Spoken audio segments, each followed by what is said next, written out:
दोस्तों नमस्कार, आप सभी का स्वागत है आज के इस वीडियो में। जैसा कि आप सबको पता होगा कि बिहार में दूसरे चरण की वैकेंसी का आगाज हो चुका है। कैबिनेट के द्वारा फैसला लिया जा चुका है, नए पदों का सृजन भी किया जा चुका है। दूसरे चरण में लगभग 70,000 शिक्षकों की बहाली यानी वैकेंसी आएगी। ये वैकेंसी प्रक्रिया बीपीएससी की तरफ से ही पूरी की जाएगी। इसमें कौन कौन से लोग फॉर्म भर सकेंगे, क्या डीएलएड के कैंडिडेट फॉर्म भर सकेंगे या फिर नहीं, इसकी भी जानकारी आपको इसी वीडियो में मिलेगी। साथ ही साथ सीटेट में कितने मार्क्स चाहिए इसकी जानकारी आपको मिल जाएगी। साथ ही साथ हम आपको इसमें बताने वाले हैं कि इसकी तैयारी आप किस तरीके से करेंगे। सीटेट में अदर स्टेट के लिए कितने मार्क्स चाहिए, क्या बीएड या फिर जो सीटेट अपीयरिंग कैंडिडेट हैं वो इसमें आवेदन के लिए पात्र होंगे या नहीं होंगे, और सीटेट कब हो सकता है। इन सभी जानकारी के लिए वीडियो को शुरुआत से अंत तक देखिएगा। सिलेबस की जानकारी भी आपको इसी वीडियो में मिल जाएगी। इस संबंध में ऐसी ही महत्वपूर्ण अपडेट के लिए चैनल को सब्सक्राइब करके बेल आइकन को ऑन करके रखिएगा। यहाँ पर आप अपनी स्क्रीन पर देख पा रहे होंगे कि दूसरे चरण में 70,000 शिक्षकों की बहाली की बात कही गई है। अगर हम वर्गवार पदों की संख्या देखें तो सबसे ज़्यादा जो पदों की संख्या दिखाई जा रही है वो है 6 से 8 के लिए। 6 से 8 के लिए जो वैकेंसी है वो है 31,982 और 9 से 10 के लिए 18,880, 11-12 के लिए 18,830 इस पर मोहर लग चुकी है। टोटल लगभग 70,000 पद हैं। तो यहाँ पर आपका क्या लक्ष्य है, देखिए 9, 10 और 11-12 के लिए वही लोग आवेदन कर सकते हैं जिन्होंने एस्टेट की परीक्षा दी है और वो क्वालिफाई है। हाल ही में एस्टेट की परीक्षा का आयोजन कराया गया था। जिस प्रकार से उत्तर प्रदेश में टीजीटी पीजीटी के पद होते हैं उसी प्रकार से यहाँ पर 9, 10, 11, 12 के पद उनको भरने के लिए पहले आपको एस्टेट क्वालिफाई करना रहता है। तो अगर आप अदर स्टेट से हैं, एस्टेट क्वालिफाई नहीं है, तो 9, 10, 11, 12 के लिए आप पात्र नहीं है। अगर आपने इस बार वाला एस्टेट का फॉर्म भर दिया था, अदर स्टेट से हैं आप, तो आप 9, 10, 11, 12 की वैकेंसी के लिए भी पात्र हो जाएंगे। और बिहार के जो लोग हैं वो भी अगर एस्टेट क्वालिफाई नहीं है तो आप इसके लिए आवेदन नहीं कर पाएंगे 9, 10, 11, 12 के लिए। अब हम बात करते हैं यहाँ पर कि कक्षा 6 से 8 को लेकर के क्या क्या यहाँ पर प्रक्रिया अपनाई जाएगी, क्या क्या आपके पास अर्हता होनी चाहिए। कई अन्य फैसले लिए गए हैं यहाँ पर कैबिनेट के द्वारा, वो आपके लिए महत्वपूर्ण होंगे तो आपको बताया जाएगा। यहाँ पर आप देख पा रहे होंगे बीपीएससी करेगा शिक्षक बहाली, शहरी निकायों में होंगी यह सभी भर्तियां। शिक्षा विभाग में 11 और 12 के लिए 18,830 ये सारी जानकारी दी गई है कि कितने कितने पद हैं। कुल मिलाकर के टोटल 69,692 पदों की बात कही जा रही है। अब हम बात करेंगे कि क्या क्या अर्हता होनी चाहिए। देखिए योग्यता की अगर हम बात करें, अगर आपने बीएड किया है और डीएलएड किया है तो दोनों लोग 6 to 8 की वैकेंसी के लिए पात्र हैं। बस शर्त यह है कि जो आपने डीएलएड किया है वो ग्रेजुएशन के साथ किया हो। कई सारे कैंडिडेट ऐसे भी होंगे जिन्होंने इंटर किया होगा। जैसे अन्य स्टेट में क्या होता है कि इंटर के बाद ही डीएलएड हो जाता है, यूपी में ग्रेजुएशन के बाद होता है। तो यूपी के कैंडिडेट जो हैं ग्रेजुएशन के बाद अगर आपने डीएलएड किया है 50% मार्क्स हैं आपके, और सीटेट पेपर 2 में आपके 90 अंक हैं। ध्यान रखिएगा, अदर स्टेट के लिए 90 अंक चाहिए। महिला कैंडिडेट के लिए पिछली भर्ती में बिहार के लोगों को तो छूट दी गई थी, अदर स्टेट को लेकर के स्थिति क्लियर नहीं की थी बीपीएससी के द्वारा कि अदर स्टेट की जो महिलाएं हैं उनको सीटेट में छूट मिलेगी या नहीं मिलेगी, इसको लेकर के स्थिति क्लियर नहीं है।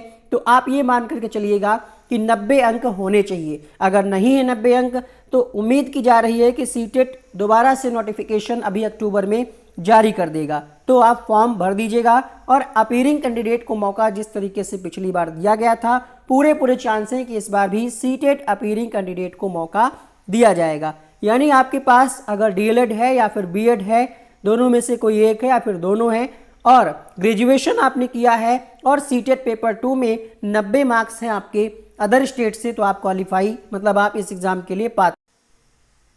देखिए जो बिहार के कैंडिडेट हैं उनके लिए सीटेट में जो पासिंग मार्क्स है वो जनरल कैटेगरी के लिए 90 है, आप सबको पता होगा। और अदर जो भी कैटेगरी में आप आते हैं SC ST OBC तो आप 82 मार्क्स हैं अगर आपके, तब भी आप इसके लिए एलिजिबल हो जाएंगे। बट अदर स्टेट के जो कैंडिडेट होते हैं वो जनरल में काउंट किए जाते हैं, इसलिए 90 अंक। देखिए, सब्जेक्ट कॉम्बिनेशन को लेकर के जब तक बीपीएससी या शिक्षा आयोग इस संबंध में क्लेरिफिकेशन नहीं देता तब तक ऑफिशियली नहीं कहा जा सकता। आपकी स्क्रीन पर जो यहाँ पर जानकारी बताई जा रही है वो पिछली वैकेंसी के आधार पर है। जो लास्ट वैकेंसी आई थी उसके आधार पर यहाँ पर हम आपको जानकारी दे रहे हैं। देखिए, यहाँ पर आप देख पा रहे होंगे क्या मेंशन किया गया है, और संभावित है कि 90% तक चीज़ें यही रहेंगी, बदलाव नहीं होगा। इसी प्रकार उच्च प्राथमिक कक्षाओं यानी मध्य विद्यालय के लिए आवश्यकता अनुसार निम्नांकित विषयों के पद पर शिक्षकों के नियोजन हेतु शैक्षणिक योग्यता निम्नवत होगी। स्नातक गणित एवं विज्ञान के शिक्षक। देखिए, अगर आप स्नातक गणित और विज्ञान के शिक्षक बनना चाहते हैं तो यहाँ पर आपके पास ये होना चाहिए, आपके पास सब्जेक्ट में गणित, भौतिकी, रसायन हो, या फिर रसायन, वनस्पति विज्ञान, जंतु विज्ञान हो, या बीसीए अगर आपने कर रखा है तो इसको लेकर के भी यहाँ पर बात कही जा रही है। ठीक है, आगे क्या कहा जा रहा है, राष्ट्रीय अध्यापक शिक्षा परिषद विनियमन 2014 के तहत इंजीनियरिंग से स्नातक जिसमें विज्ञान और गणित की विशेषज्ञता हो को बीएड में नामांकन हेतु पात्रता निर्धारित की गई है। तदनुरूप वैसे व्यक्ति जो इंजीनियरिंग से स्नातक जिसमें विज्ञान और गणित की विशेषज्ञता हो तथा बीएड और बीटेट, क्योंकि बीटेट हुआ नहीं तो यहाँ पर आप सीटेट कंसीडर कर सकते हैं, तो सीटेट पेपर 2 वाला अगर आपने क्वालिफाई कर रखा है, स्नातक गणित एवं विज्ञान विषय में मध्य विद्यालय के शिक्षक के पद पर नियोजन की पात्रता होगी। अब यहाँ पर हम बात करेंगे सोशल साइंस, सामाजिक विज्ञान को लेकर के क्या रहता कही जा रही है, इतिहास, भूगोल, राजनीति शास्त्र, दर्शन शास्त्र, अर्थशास्त्र, मनोविज्ञान, समाज शास्त्र। देखिए, इतने सब्जेक्ट दिए गए हैं। अब इन इतने सब्जेक्ट में से कोई 2 सब्जेक्ट आपके पास होना चाहिए। ये राज्य सरकार का विषय है, इसको लेकर के एनसीटी कोई गाइडलाइन जारी नहीं करता है, तो हर राज्य में अलग अलग नियम है। यहाँ पर बिहार के द्वारा पिछला जो नियम है उसके हिसाब से इतिहास, भूगोल, राजनीति शास्त्र, दर्शन शास्त्र, अर्थशास्त्र, मनोविज्ञान, समाज शास्त्र, इनमें से 2 सब्जेक्ट आपके पास ग्रेजुएशन में होना चाहिए। आगे कहा जा रहा है कि किसी 2 विषय में उत्तीर्ण किंतु इनमें एक पठित विषय इतिहास या भूगोल अवश्य हो, ये भी मेंशन किया गया है। इतिहास, भूगोल अवश्य होना चाहिए, यानी या तो आपने इतिहास के साथ समाजशास्त्र किया हो, या दर्शन शास्त्र हो, या फिर भूगोल, मतलब 2 में से एक जरूर होना चाहिए। एक सब्जेक्ट आपका कोई भी हो, हिस्ट्री और भूगोल, तभी तो आप माने जाएंगे शिक्षक किसके, एसएसटी के, यानी सोशल साइंस के। तो ये आप ध्यान रखिएगा। आगे कहा जा रहा है यहाँ पर बीकॉम से संबंधित स्नातक भाषा के शिक्षक हिंदी के लिए स्नातक स्तर पर पठित हिंदी विषय अर्थात सहायक विषय अथवा प्रतिष्ठा के रूप में रखा गया हो।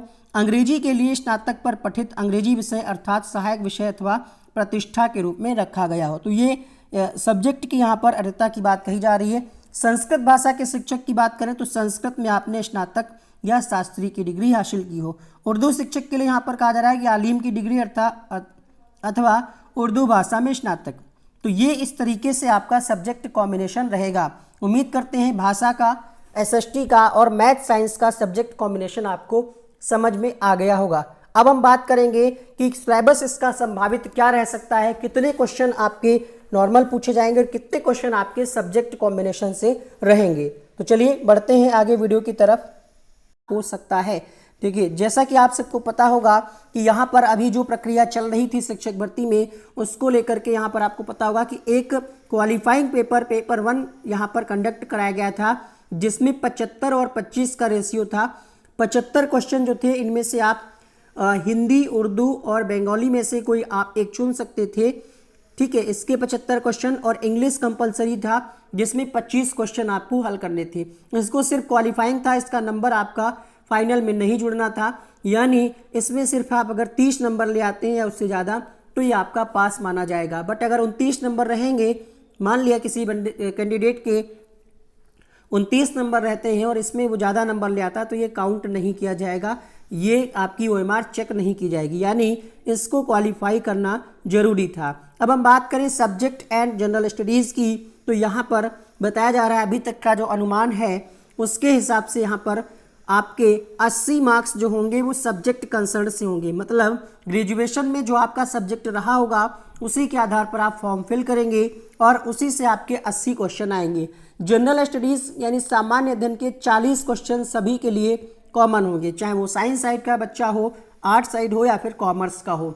40 क्वेश्चन सभी के लिए कॉमन होंगे। 80 क्वेश्चन आपके सब्जेक्ट से हो सकते हैं। अब 80 क्वेश्चन कौन कौन से होंगे और कॉमन पेपर में क्या क्या आ सकता है, जैसा कि हमने आपको बताया कि 40 क्वेश्चन आपका रहेगा जनरल स्टडीज कॉमन पेपर। तो इसमें बिहार स्पेशल जीके जीएस आ सकता है, राष्ट्रीय आंदोलन आ सकते हैं, गणित विज्ञान के भी क्वेश्चन, पर्यावरण, करंट अफेयर्स और रीजनिंग। ठीक है, इससे क्वेश्चन 40 आने हैं। पेपर 2 जो हो मतलब उसी में जो आपका पार्ट 2 होगा उसमें आप डिपेंड करेगा कि आपका मेन सब्जेक्ट क्या रहता है। अगर आप साइंस साइड से आपका ग्रेजुएशन साइंस के विषयों से रहा है तो यहाँ पर आप साइंस वाला कॉलम भरिएगा और साइंस के अंतर्गत क्या क्या आपको पढ़ना होगा वो हम बताएंगे। लैंग्वेज में क्या क्या पढ़ना होगा वो बताया जाएगा, एसएसटी में क्या क्या पढ़ना होगा वो बताया जाएगा।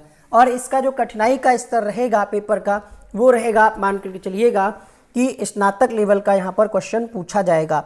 अब हम बात करें अगर आपका सब्जेक्ट एसएसटी है, सोशल साइंस है, क्योंकि अगर आपने 6 से 8 यानी अगर आपने ग्रेजुएशन में 8 साइड से ग्रेजुएशन में जो आपके विषय थे वो आपके साइंस वगैरह नहीं थे, आपने हिस्ट्री, पॉलिटी, ज्योग्राफी इनमें से कोई ले रखा था, तो आपको एसएसटी के पेपर में इन्हीं में से क्वेश्चन हल करने होंगे। ठीक है, अभी सब्जेक्ट कॉम्बिनेशन को लेकर के भी हम बात करेंगे इस वीडियो में। पहले आप जान लीजिए कि मैथ और साइंस का अगर आपका सब्जेक्ट रहा है ग्रेजुएशन में तो यहाँ पर आपका फिजिक्स, केमिस्ट्री, बायोलॉजी और मैथ से क्वेश्चन आएंगे। यहाँ पर अगर हम इसको डिवाइड कर दें तो साइंस के 40 क्वेश्चन रहेंगे और मैथमेटिक्स के 40 क्वेश्चन रहेंगे। कुल 80 प्रश्न रहेंगे आपके सब्जेक्ट कंसर्न से।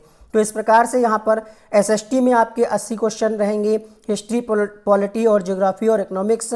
और यहाँ पर साइंस साइड से अगर आपने किया है तो फिजिक्स, केमिस्ट्री, बायोलॉजी और मैथ्स रहेगा। यहाँ पर लैंग्वेज की अगर हम बात करें, अगर आप लैंग्वेज से यहाँ पर 6 to 8 के लिए अध्यापक बनना चाहते हैं तो इनमें से आपके लैंग्वेज से क्वेश्चन आएंगे। सब्जेक्ट कॉम्बिनेशन की भी बात हम इसी वीडियो में करेंगे। वीडियो को शुरुआत से अंत तक देखिएगा।